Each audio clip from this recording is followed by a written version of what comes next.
It is the last day of campaigning for the first phase of Lok Sabha elections. The campaigning for the first phase will come to an end this evening. On the last day of campaigning today, all the political parties will make a last push to reach out to voters. In the first phase of polling on 11th of April, a total of 91 parliamentary constituencies spread across 20 states will go to polls. The remaining 6 phases will be held on 18th of April, 23rd of April, 29th of April, 6th of May, 12th of May and 29th of May, and results will be declared on 23rd of May. 25 seats of Andhra Pradesh, 17 of Telangana, 8 seats of Uttar Pradesh, 7 seats of Maharashtra, 5 seats each of Assam and Uttarakhand, 4 each of Bihar and Odisha, 2 of Arunachal Pradesh, Jammu and Kashmir, Meghalaya and West Bengal, and 1 seat each in Chhattisgarh, in Manipur, Mizoram and Nagaland, as well as Sikkim, Tripura, Andaman and Lakshadweep are going to polls in the first phase.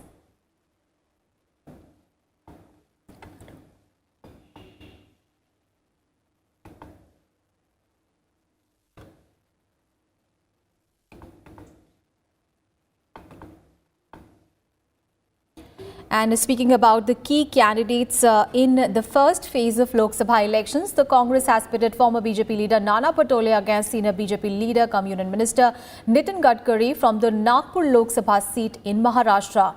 A tough fight also awaits Union Minister of State for Home Kiran Rijiju on his home turf, the Arunachal West constituency. He is facing former Chief Minister Congress's Nabam Tuki in Uttarakhand's Almora seat. And BJP's sitting parliamentarian Najib Tamta faces Congress's Pradeep Tamta as well. In Jammu and Kashmir's Jammu Lok Sabha seat, BJP candidate Jugal Kishore Sharma is hoping for re-election. National Conference is supporting Congress candidate ex-minister Raman Bhalla from this constituency. PDP too has opted for not fielding any candidate from here. And former Chief Minister Jitan Ram Manjhi will again be contesting from Gaya as a Mahagathbandhan candidate in Bihar. He will face JDU's Vijay Kumar Manjhi.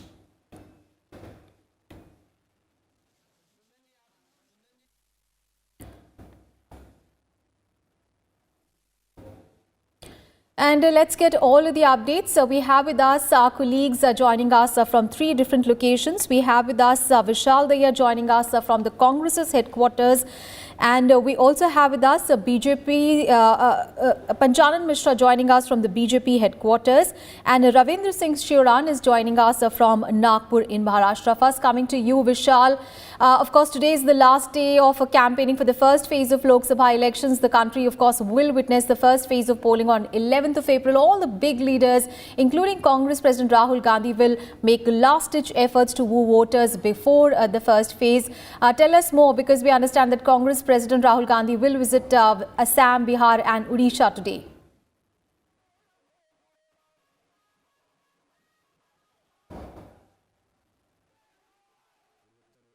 You know, at its peak right now, and for the first phase, obviously, this will be the last day till 5 p.m. today. All the star campaigners and the political leaders, including the candidates who are in the fray, will have the opportunity to go ahead and, hold public rallies and tell the voters about their respective parties and their schemes.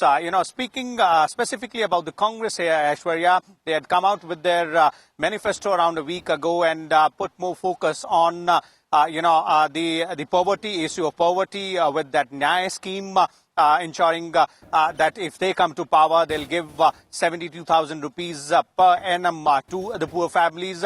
In addition to that, the Congress's focus in its manifesto was on education and health sector as well, apart from other things. So these are the issues which the Congress leaders and its workers have been, propagating in the last few days to try and convince the voters to vote in its, in their candidates' favor. In this particular phase, it is going to be a bit crucial for the Congress because not only the 8 seats in Western Uttar Pradesh are going to poll, but also a significant chunk of the seats in the northeastern region of the country are also going to polls. Now, northeastern region of the country is, or rather was considered a Congress's stronghold. 25 seats all in all. Out of that, 14 will be going to polls And the Congress had a drubbing last time in 2014 in these areas, and it has lost significant ground in the in the following years in assembly elections as well. So it would definitely want to go ahead and make a comeback, specifically in the states where the assembly elections are underway. For example, the state of Arunachal Pradesh, where after almost 3 decades, the Congress is contesting as an opposition party in the assembly elections. Right, and now let's go across to Panchanan. Panchanan, of course, after launching the BJP's manifesto yesterday, where PM Modi spoke about India on one mission, one direction. It is the last day of campaigning today. How does the day look like for the BJP today ahead of the first phase of Lok Sabha elections?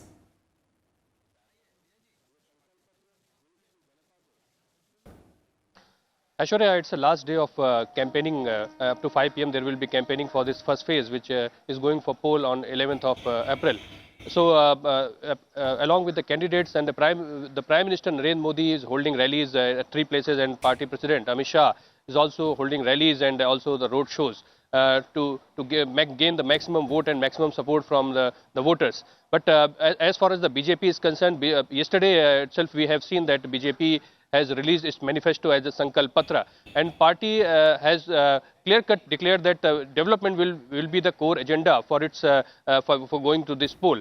But also, apart from this development, the party also had made it clear, and particularly Prime Minister has mentioned that nationalism is a core also an issue in this election. And also with this nationalism, the issue of Kashmir and the 370-35A revocation of this as promised in the Sankalp Patra is very much also there. And also they spoke about the Ram Temple in Ayodhya. So all the controversial issues, the issues which BJP was always banking on and promised in 2014 were promised in this Sankalp Patra also. But yes. Party, the BJP-led NDA, which clear-cut has said that it has one of the prominent and tallest leader like Narendra Modi as a Prime Minister candidate. So they Yes. definitely have an edge in comparison to opposition. And we have the in the Grand Alliance in many states where they are in direct fight, or the fight is something different. So we have to see that what type of voting will be there.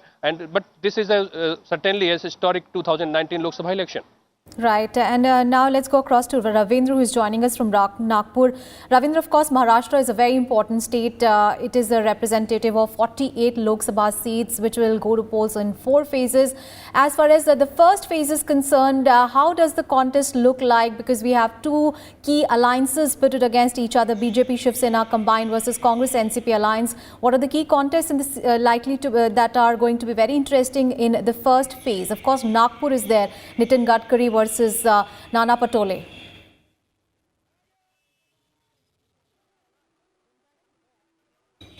Yeah, good morning, Aishwarya. You're right. This is quite a significant phase, crucial phase, especially for the Congress party. Congress in the last 2014 election could not manage to win a single seat in all these 7 Lok Sabha constituencies, which are going to the polls of the Vidarbha region on the 11th of April.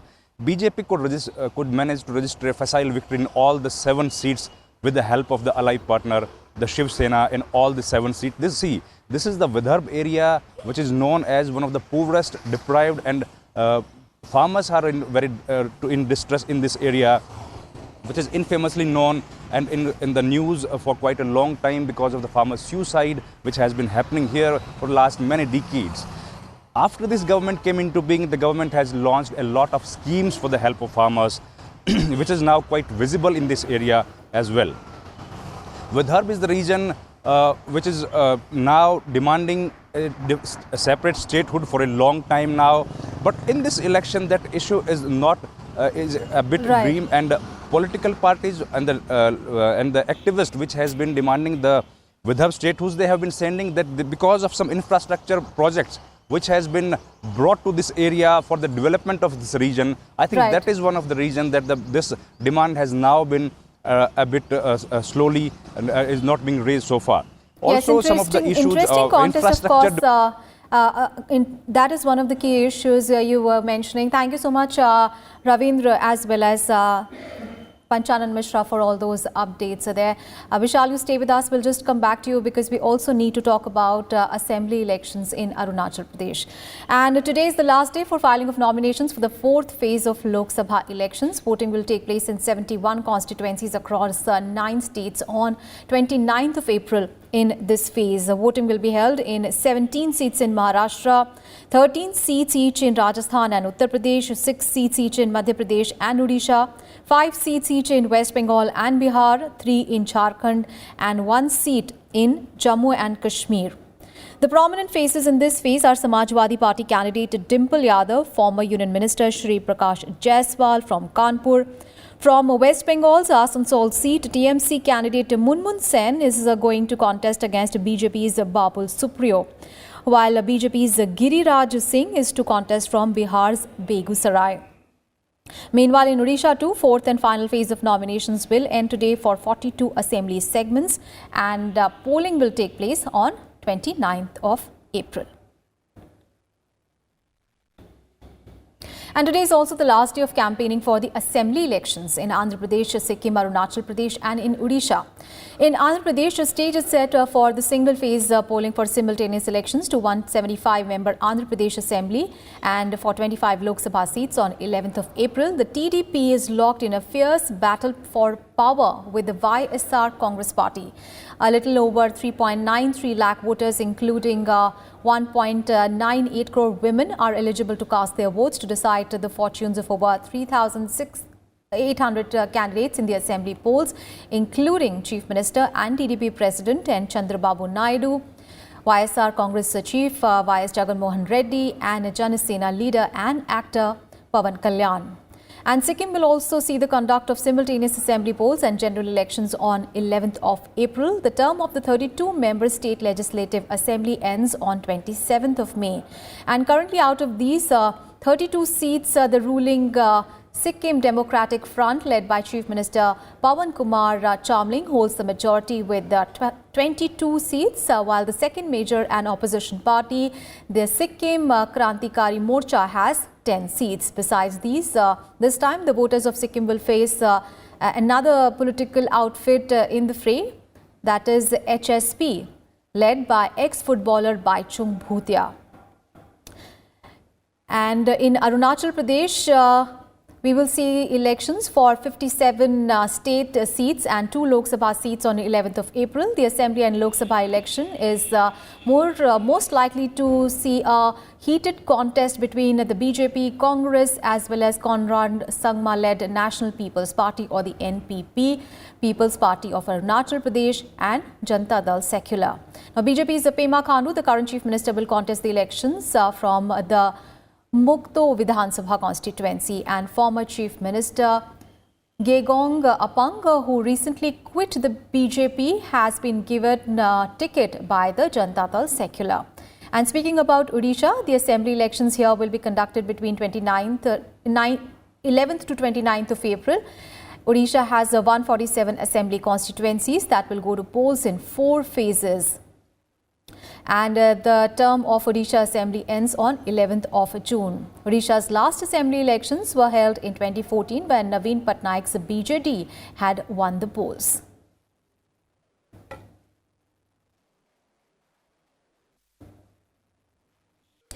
All right, so apart from the Lok Sabha elections, it is also the last day of campaigning in 4 states where assembly elections are going to be held.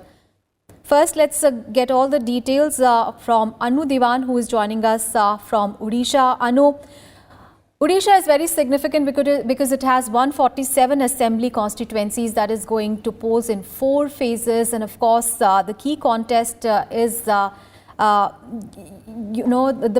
main party that is everybody would be looking up to will be the BJT because it had formed the government in the last elections. How does the contest look like here?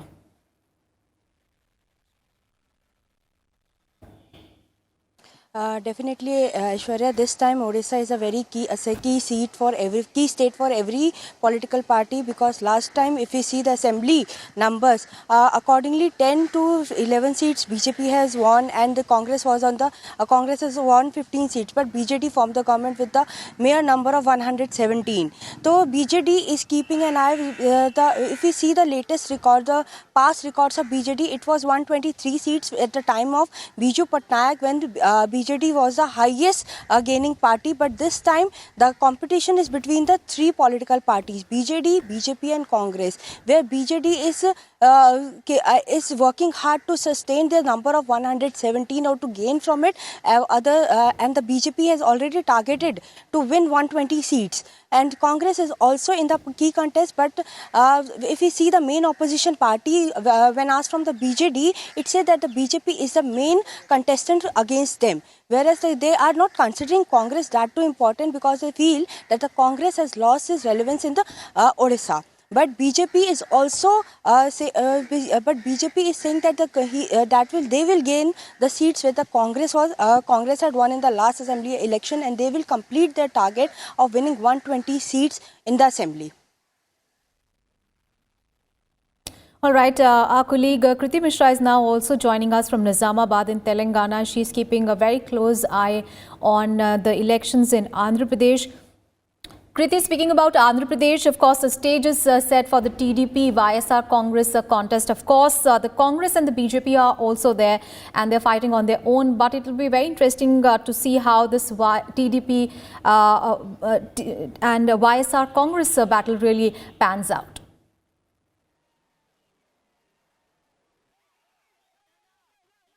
Well, absolutely, Aishwarya. Well, Andhra Pradesh is heading into simultaneous Lok Sabha as well as assembly polls. All the political parties are trying to propagate the promises made by them in their manifestos, whether it is about farmers or women, unemployed youth, or to the elderly voters. In fact, these regional parties have also made a special category status for Andhra Pradesh the fulcrum of their campaign. Meanwhile, the BJP is also trying to drive home the point and the fact that the concept of special category status ceased to exist after the acceptance of 14th Finance Commission, and also that the state has been given more monetary benefits. The Congress is also trying to regain the past glory and is also trying to regain the political space. But all the political parties, remember, are pulling out all stops to woo the voters in order to turn the tide in their favor. Aishwarya?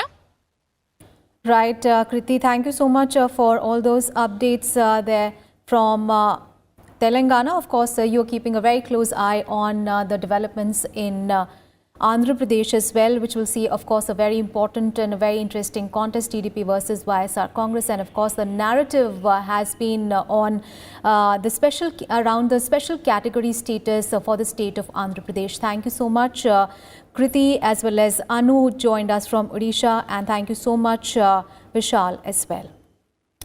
And Prime Minister Narendra Modi is set to campaign in Maharashtra, Karnataka and Tamil Nadu today before the campaigning ends for the first phase this evening. Prime Minister Modi and Shiv Sena Chief Uddhav Thackeray will share the stage at a rally in Latur in Maharashtra in support of alliance candidates in that district and Osmanabad.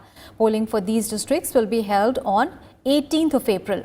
BJP and Shiv Sena announced the contest on 25 and 23 seats respectively. In Maharashtra, which has 48 Lok Sabha constituencies, Prime Minister Modi will also campaign in Karnataka's Chitradurg and Mysuru city. Karnataka will go to polls in two phases on 18th and 23rd of April. He will address a public meeting in Coimbatore in Tamil Nadu as well.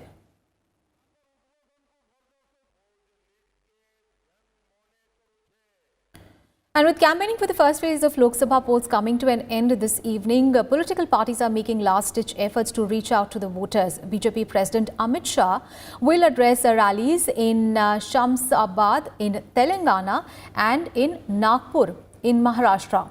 He will also hold a roadshow in Odisha's holy city of Puri. The roadshow will begin from Singhadwar of Sri Jagannath Temple and will culminate at the Mausi Ma Temple in Puri.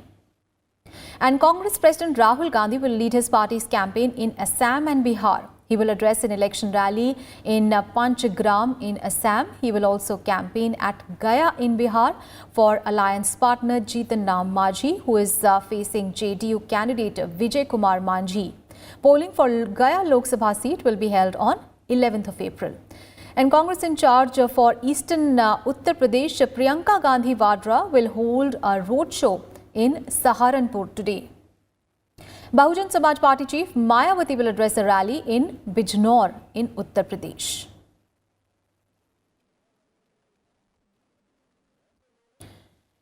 And for more details on the assembly elections in Sikkim, we are right now joined in by Akhilesh Suman, who is joining us from Gangtok. Akhilesh, a very good morning. Today, of course, apart from the last day for the campaigning in Lok Sabha election first phase, it is also the last day of campaigning as far as assembly elections in 4 states are concerned, including the state of Sikkim. How does the contest look like there? It's a really very interesting contest. Unlike other states, that Sikkim is a state where only regional parties, are in fray. Yes. This is the Sikkim Democratic Front, and again, this is Sikkim Krantikari Morcha. And very interestingly, Sikkim Democratic Front, led by Pawan Kumar Chamling, is in power here for last 25 years. And no party could challenge him. No national political parties could have made any MLA here, neither any MP here. So it's really interesting that this time, Pawan Chamling is being challenged by Sikkim Krantikari Morcha. Though Sikkim Krantikari Morcha had 10 seats in last election, but 7 of their, people shifted to again Sikkim Democratic Front. So this time they are telling that there is a democracy deficit in the state of Sikkim, and since only one set of people are in power, the benefits of the government is going to just one set of people, and therefore there is an income gap between the people of the state. But very interestingly, that Sikkim is also a special status state. 371F is there where the local people don't have to pay any income tax. But they are feeling that maybe in the name of, equal type of taxation in the country, they may have to give income tax. So this is one of the major issues that both the parties are raising. GST is also becoming one of the issues. They don't want to pay GST because they think that they are a special status state. And other than that, that Sikkim is the third state in the country which is most literate. Yes. And in that way, youth feel that they are unemployed. There is no proper employment opportunity. So this is also becoming one of the major issues in the state. Other than that, there is a sense of, lots of freebies are being given to the people. So they feel sometimes that opposition feels that people are being obliged by giving freebies, like laptop is given every 5 years before the election. Almost 10,000 people have been given employment. Though ad hoc employment, they have been assured that it will be made, permanent after the elections are over. So this type of, cylinder has been given much earlier than the central government announced this scheme. Swachh Yojana, that Sikkim is the 100% defecation-free state, open defecation-free state in the country. So yes. Sikkim has some level playing field for the STF. But this time they are getting a big challenge from the Sikkim Revolutionary Front, because Sikkim Revolutionary Front is raising some issues that are very keen to the heart of the people, as that income deficit, the question of unemployment. There are suicide rates are increasing in the state. That drug menace is also increasing. So yes. These are the issues that are, other than tribal issues. Some tribals have been given a reservation. They have been notified, but they have not been given reservation. Some 10 tribes are asking for reservation, but they are not being given. So these are the major issues that is coming up in the election. And that I will tell you that BJP and Congress is also very keenly contesting in the state. And this is good thing that, that regional parties are also contesting with the national parties. Indeed, of course, a very interesting contest seen in Sikkim, of course, because we are seeing a simultaneous election assembly polls and of course general election on 11th of April, and a very interesting contest really seen in Sikkim, as you just mentioned. And of course there is a Baichung Bhutia party as well that has also led a very interesting part to this contest. Thank you so much, Akhilesh, for all those updates.